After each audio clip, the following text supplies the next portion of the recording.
Not IQ is everything. Social quotient and emotional quotient is also a thing. Only intelligence is not education. Yes, I have. The incident took place in our bio lab where me and my best friend, including some three boys from our class, were making a science model. We were in 10th standard. It was so happened that I was wearing a white kurta that day. It was Friday and I was on my period. So I got a blood stain on my kurta. Out of these three boys, two started giggling. Of course, ignorance. I firstly didn't understand. Then they started prompting Kali Panni, Kali Panni. This is cheapness. And I again didn't understand till my friend told me. I was disgusted at that man who specifically called me out, and I made sure he hears some shit words from me. But apparently, it's like a waste of time for such mentality of men. It is not a innocent joke or innocent act. It is the act of cheapness. So now this is the opinion of my friend. What we call as best education is just expensive schools. They don't teach a thing about respect and understanding. The teachers can't say the word period with normalcy. Of course, it is considered a taboo. I don't know why, but it is considered a taboo in our society. How will boys understand that it's nothing extraordinary? It's a natural process. Of course, it is normal, but you treat something like a thing which is taboo, which you do not say it out loud. How will the children understand?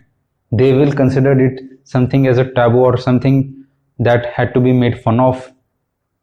The cheapness will automatically arise if there is ignorance. They are never taught about girls, and neither are girls taught about boys.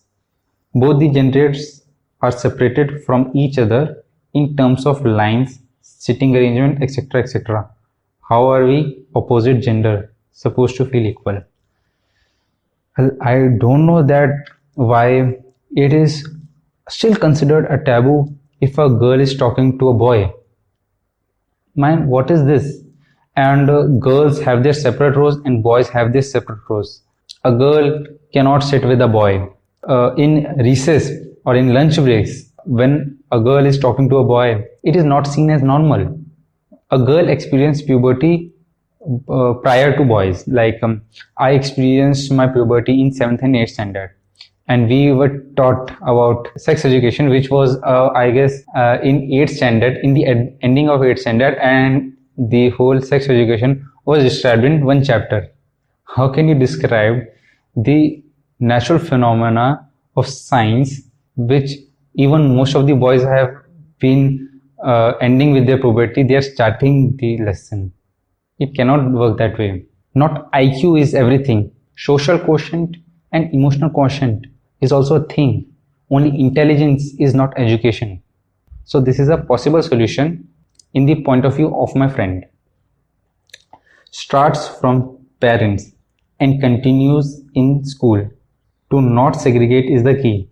To not shush about a child's curiosity is the key. I asked my father how are children born when my finger was about the third of his. So yeah, pretty early, right? Similarly, it's mandatory for elders to agree and acknowledge that our sexuality is a part of us in the way towards light. When we as parents and teachers do not make a big deal out of it, our children will also stop making a big deal out of it. Again, lack of education, lack of exposure to these things lead to ignorance to these things, and one makes a big deal about it in a negative way.